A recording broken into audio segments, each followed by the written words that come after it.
Hola amigos, bienvenidos ya al segundo día de Síntesis General de la Sabiduría Hiperbórea.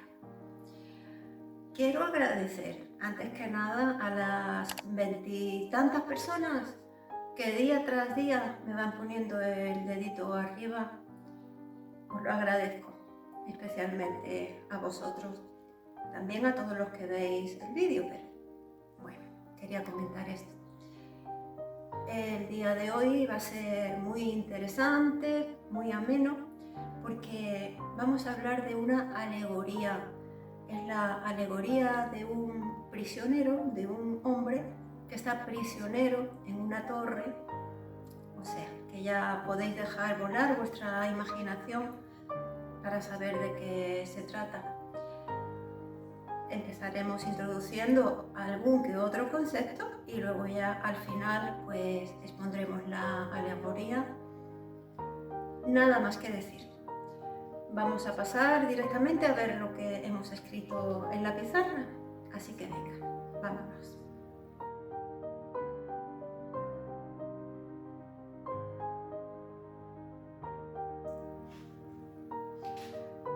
Bueno, ahí habéis visto una panorámica de lo que he escrito en la pizarra. Como veis y como suelo hacer, el contenido, el texto lo he ido distribuyendo en apartados por cuestiones prácticas. Así que me vuelvo ya hacia la pizarra y venga, vamos a ir viendo parte por parte. Venga, vamos. Mira, aquí está el título, la alegoría del prisionero. Bueno, os digo hoy que el día de Gnosis que se va a tratar lo voy a ir siempre poniendo aquí, en la esquina. Esto se corresponde con el día del libro, pero he puesto en rojo lo que nos interesa, lo que estamos tratando en este bloque, que es síntesis general de la sabiduría hiperbórea. Bien, vamos a ver los apartados. Empezaremos con una introducción donde vamos a incidir en algo que se vio el día anterior, la ley de la naturaleza y el macrocosmos y el microcosmos. Bien, en un primer apartado vamos a ver el proceso que da lugar a una idea científica, que son los principios matemáticos y las premisas culturales preeminentes. Estas dos expresiones van a salir continuamente. En segundo lugar, vamos a explicar que la confusión está en el interior, está dentro de nosotros. Por lo que, previamente al aislamiento, a aislarnos de la sociedad, hay que liberarse de los obstáculos, de los elementos culturales. Bien, en esta parte voy a destacar esta frase literal de Belicena. Dice: un yo despojado de toda moral podrá marchar gallardamente hacia el origen. Vamos a verlo otra vez. Un yo despojado de toda moral, o sea, hay que despojarse de la moral para marchar gallardamente hacia el origen. ¿Cómo? Pues porque Belicena ha utilizado moral con el significado auténtico de la palabra. Y vamos a verlo aquí. Moral significa costumbre, es decir, los hábitos culturados que nos han inculcado desde que nacemos. Esta palabra viene del latín mos moris, ¿veis? ¿Veis? Moris, moral. Esta palabra, moral, es lo mismo que ética, es lo mismo, también significa costumbre. Lo que pasa es que ética viene del griego ethikos, ¿veis? Ethikos, ética, moris, moral, pero ambas significan costumbres. Hábitos adquiridos. Es cultural. ¿Por qué he dicho lo de también ética, porque en otro contexto también Belicena dice algo acerca de la ética, de que hay que despojarse de la ética. No lo dice explícitamente, pero lo deja caer. Bien, pues ya que hemos mencionado éticos, voy a agregar algo que no viene en el libro, pero me parece muy interesante. Mira, Aristóteles, el filósofo, en su discurso del método, es decir, un método para convencer, esto es de retórica, claro, él era retórico y era filósofo. Entonces, las partes de un discurso se componían del ethos, palabra que viene de éthicos, y después pasaba al pathos. Voy a explicarlo. El ethos es algo estático. El pathos indica movimiento. Concretamente significa sufrimiento. Entonces, el discurso del método consistía en que primero ponía al auditorio en una situación estática, habilidad para presentar el discurso de manera confiable, es decir, no movía ningún sentimiento en el auditorio, por eso ethos es estático. Posteriormente cambiaba el discurso y pasaba al pathos, pathos que significa sufrimiento, es decir, suscitaba emociones en el auditorio, ¿veis? Pathos significa literalmente sufrimiento. Es la habilidad para evocar emociones. Bueno, luego ya vendría el discurso, que se llama logos, pero con eso ya no me voy a meter. De la palabra pathos, mirad lo que viene. Empatía, pathos, simpatía, pathos. Claro, porque esto nos mueve emociones en nosotros. Bien, por último ya también me parece muy interesante decir la palabra paz no deriva de pathos, porque pathos es todo lo contrario, como hemos visto. Pathos es sufrimiento, por lo tanto, paz no puede venir de sufrimiento. Viene de otra palabra latina, pax, pacis, paz. Concretamente significa saldar una deuda y quedarse en paz. Es la paz que se tiene cuando se ha salvado una deuda. Bien, vamos a seguir. Después de este paréntesis, hablaremos en tercer lugar de una alegoría, la de el hombre prisionero en una torre que no conoce su condición de prisionero, por lo tanto, no busca la salida. Pero hay salida, adelanto que sí.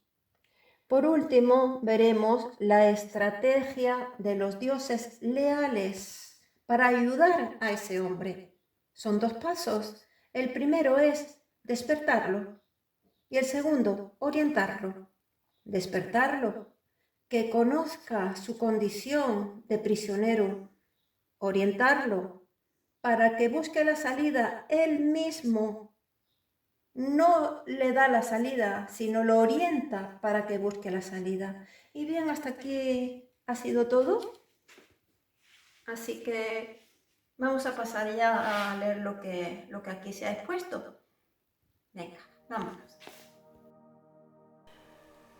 Segundo día de síntesis general de la sabiduría hiperbórea, al que hemos llamado alegoría del prisionero. Vamos a empezar viendo una introducción que dice: empezamos por incidir en dos conceptos que se expresaron en el día anterior: la ley de la naturaleza y macrocosmos y microcosmos. El día anterior se puso de manifiesto que una ley de la naturaleza se origina en ciertas relaciones que el juicio racional establece como aspectos significativos. Hoy vamos a incidir en que, si bien dichos aspectos significativos con los que se origina la ley de la naturaleza pertenecen al fenómeno, la relación que dio lugar a la ley eminente ha sido creada por la razón y de ninguna manera puede atribuirse al fenómeno en sí con su verdad.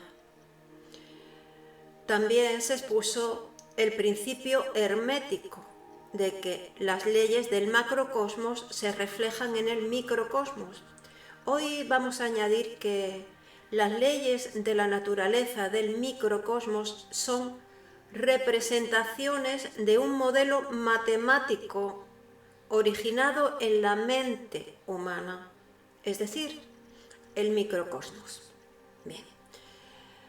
Pasamos a ver el proceso que da lugar a la idea científica. En dicho proceso concurren dos fuentes principales, que son los principios matemáticos y las premisas culturales preeminentes. Vamos a verlos. Los principios matemáticos son arquetípicos y provienen de estructuras psicológicas hereditarias.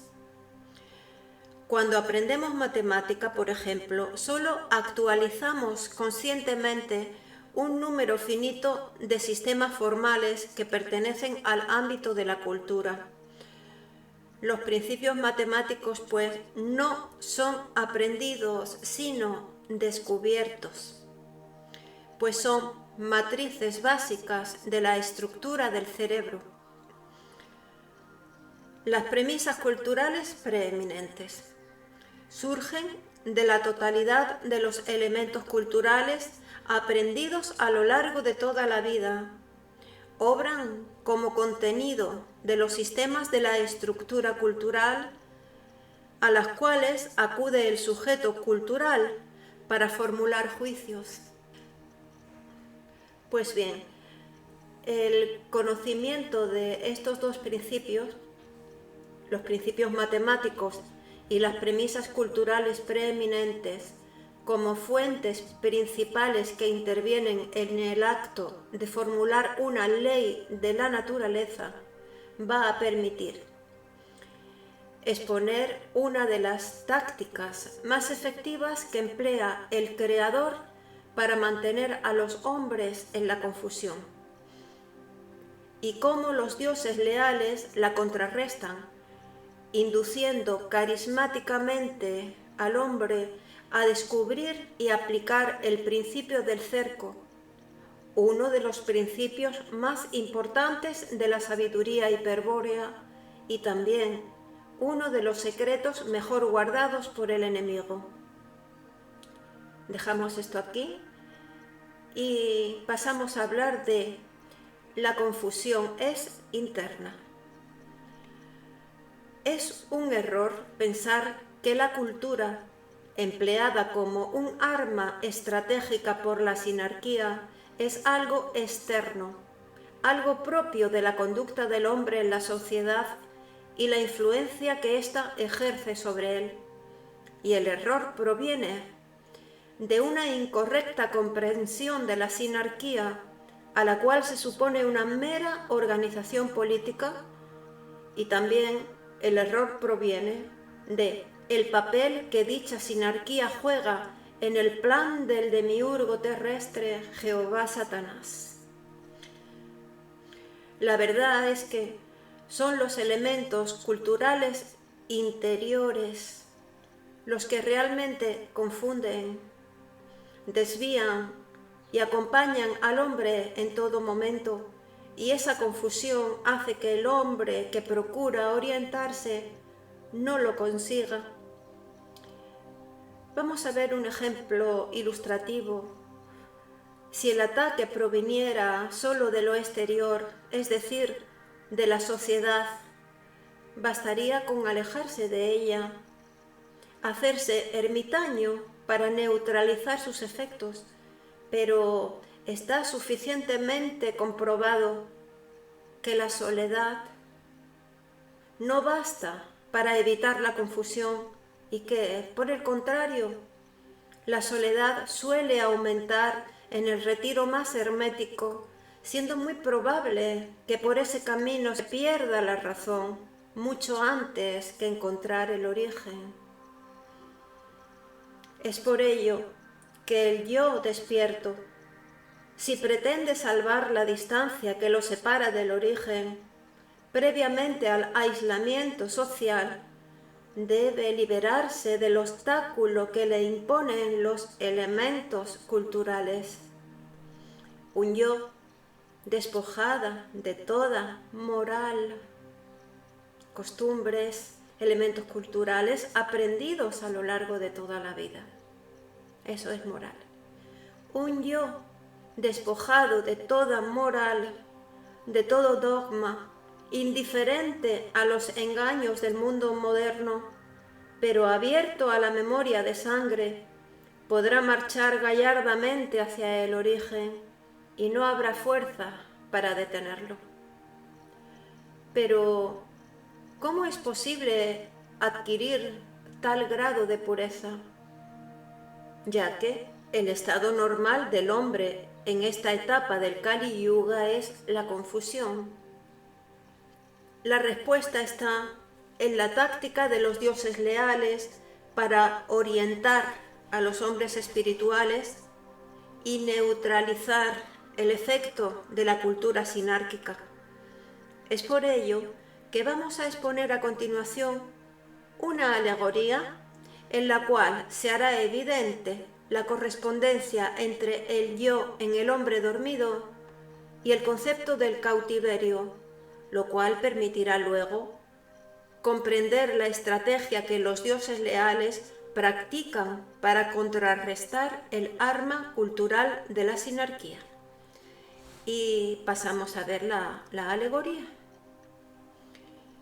Vamos a fijar nuestra atención en un hombre que se encuentra en esta situación. Está prisionero en una torre inaccesible, rodeada de abismos y fosos. Una guarnición de soldados enemigos se encarga de vigilar permanentemente la torre, por lo que cualquier intento de fuga resulta aparentemente imposible. El prisionero está condenado a una reclusión perpetua, a estar incomunicado indefinidamente.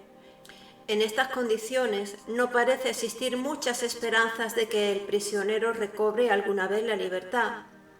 Sin embargo, la situación real es muy otra.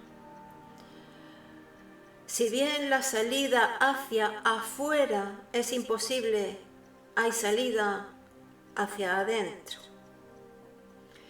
Existe una salida secreta cuyo acceso se encuentra hábilmente disimulado en el piso, en el suelo de la celda. Naturalmente, tanto el prisionero como los carceleros desconocen ese pasadizo. El prisionero no muestra predisposición para la fuga, no manifiesta arrojo ni busca la salida. Simplemente se ha resignado a su precaria situación, sea porque se le ha convencido de que es imposible escapar o porque ignora su calidad de cautivo. Indudablemente, su actitud negativa es su peor enemigo, pues si mantuviese vivo el deseo de escapar o experimentase nostalgia por la libertad perdida, se revolvería en su celda, donde existe al menos una posibilidad entre 1.000.000 de dar con la salida secreta por casualidad. Pero no es así, no es así. Y el prisionero, en su confusión, ha adoptado una conducta apacible que, a medida que transcurren los meses y los años, se torna cada vez más pusilánime, débil e idiota. El prisionero se ha entregado a su suerte. La única salida que cabría esperar debe llegarle del exterior, y para ello se necesitan dos requisitos. Uno, que el prisionero asuma su condición de prisionero y en lo posible recuerde los días dorados cuando no existían celdas ni cadenas. Y 2. Revelarle la existencia de la salida secreta, única posibilidad de huir ahora que lo desea. Planteado así, el problema parece muy difícil de resolver, pues habría que, primero, despertarlo y segundo, orientarlo, revelarle el secreto que lo oriente hacia la libertad. Pero, ¿hay alguien dispuesto a ayudar al miserable prisionero? Sí. Pasamos a ver la estrategia de los dioses leales. Afortunadamente, hay personas que aman y procuran ayudar al prisionero. Son aquellos que participan de su etnia y habitan en un país pero que muy lejano, el cual se encuentra en guerra con la nación que lo aprisionó. En este punto, y esto es cosa mía, se entiende aquello que dijimos en algún momento de que el concepto de nación no es geográfico, es carismático. Continúo. Las personas que quieren liberarlo no pueden intentar ninguna acción militar debido a las represalias que el enemigo podría tomar sobre los incontables cautivos que, además del de la torre, mantienen en sus terribles prisiones. La ayuda debe dirigirse de la manera que ya se apuntó. Primero, despertarlo. Y segundo, revelándole el secreto que lo oriente hacia la libertad. Para ello deben llegar hasta él. ¿Cómo hacerlo? Queda descartada la posibilidad de infiltrar un espía debido a las diferencias étnicas insuperables. Por ejemplo, un alemán no podría infiltrarse como espía en el ejército chino, al igual que un chino no podría infiltrarse en las SS. Solo queda el recurso de hacer llegar al prisionero un mensaje acústico, pues pese a todas las precauciones tomadas por el enemigo para mantener al cautivo aislado del mundo exterior, no lograron aislarlo acústicamente.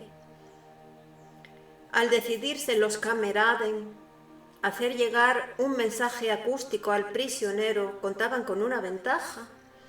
El enemigo ignora la lengua original del prisionero, con lo que pueden transmitir el mensaje sin doble sentido, pues no será comprendido por el enemigo. Con esta convicción, los Kameraden hicieron lo siguiente. Varios de ellos treparon a una montaña cercana y, munidos de una enorme caracola que permite amplificar muchísimo el sonido de la voz, comenzaron a emitir el mensaje. Lo hicieron ininterrumpidamente durante años, pues habían juramentado no abandonar el intento mientras el prisionero no estuviese nuevamente libre. El mensaje descendió de la montaña, cruzó los campos y los ríos, atravesó las murallas e invadió hasta el último rincón de la prisión.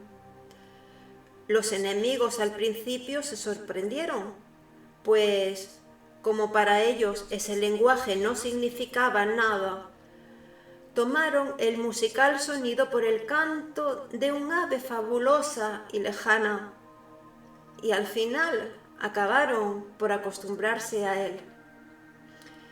Pero, ¿qué decía el mensaje? Pues constaba de dos partes. El primero era, o la primera parte del mensaje era, una canción infantil. Era una canción que el prisionero había oído muchas veces durante su niñez, allá en la patria dorada, cuando estaban aún lejanos los días negros de la guerra, y el cautiverio perpetuo solo podía ser una pesadilla imposible de soñar. Oh, qué dulces recuerdos evocaba aquella melodía, qué espíritu por más dormido que estuviese, no despertaría, sintiéndose eternamente joven, al oír nuevamente las canciones primordiales, aquellas que escuchara embelesado en los días felices de su infancia y que sin saber cómo se transformaron en un sueño antiguo y misterioso. Si tal fuese el sentir del prisionero, entonces se le dará la clave para hallar la salida secreta. La clave, no la salida secreta. Tarea que no ha de ser tan difícil considerando las reducidas dimensiones de la celda. Pero luego que la encuentre, habrá de completar su hazaña, descendiendo hasta profundidades increíbles, atravesando corredores sumidos en tinieblas impenetrables, y luego subiendo finalmente a cumbres remotas. Ya está salvado en el momento en que inicia el regreso, y nada ni nadie logrará detenerlo. La segunda parte del mensaje es una canción de amor que tenía la clave del secreto. Era una curiosa canción que narraba la historia de un amor prohibido y sublime entre un caballero y una dama ya desposada. El caballero, consumido por una pasión sin esperanza, había emprendido un largo y peligroso viaje por países lejanos y desconocidos, durante el cual se fue haciendo diestro en el arte de la guerra. Al principio trató de olvidar a su amada, pero pasados muchos años y habiendo comprendido que el recuerdo se mantenía siempre vivo en su corazón, comprendió que debería vivir eternamente esclavo de un amor imposible. Entonces se hizo una promesa. No importarían las aventuras que tuviese que correr en su largo camino, ni las alegrías e infortunios que ellas implicaran. Interiormente, él se mantenía fiel a su amor sin esperanzas, con religiosa devoción, y ninguna circunstancia lograría apartarlo de su firme resolución. Y así terminaba la canción de amor. Como epílogo, el caballero valeroso, provisto de poderosa espada y brioso corcel, lleva colgada del cuello una bolsa que contiene la prueba de su drama, la clave de su secreto amor, el anillo de bodas que jamás será lucido por su dama. Y aquí hago yo un comentario, que no importa el anillo es la clave, es el amuleto que le recuerda que tiene que seguir avanzando. Es, al igual que la dama, lo que le da energía para avanzar. La canción infantil producía una nostalgia de los tiempos dorados. La canción de amor no producía una inmediata nostalgia, sino un sentimiento de pudorosa curiosidad en el prisionero. El cautivo, al escuchar, viniendo quién sabe de dónde, en su antigua lengua natal, la historia del galante caballero, tan fuerte y valeroso, tan completo en la batalla y sin embargo, tan dulce y melancólico, tan desgarrado interiormente por el recuerdo del amor, se sentía preso de esa curiosidad pudorosa que experimentan los niños cuando presienten las promesas del sexo o intuyen los misterios del amor. Podemos imaginar al prisionero cavilando, perplejo por el enigma de la canción evocadora, y podemos suponer que finalmente hallará la clave en aquel anillo de bodas, que según la canción jamás será usado en boda alguna. Por inducción, La idea del anillo le llevará a buscar y encontrar la salida secreta. Y hasta aquí la alegoría. Debemos ahora destacar las relaciones analógicas que ligan al prisionero con el yo del hombre dormido. Es decir, ya habréis imaginado a lo largo que se ha ido narrando la alegoría que el prisionero que está encerrado en la torre se corresponde con el yo del hombre dormido. Hasta aquí ha sido este día. Ya en el próximo se va a ir profundizando más en esta alegoría, en esta historia del prisionero encerrado en la torre. Por hoy ya lo dejamos, ha sido suficiente.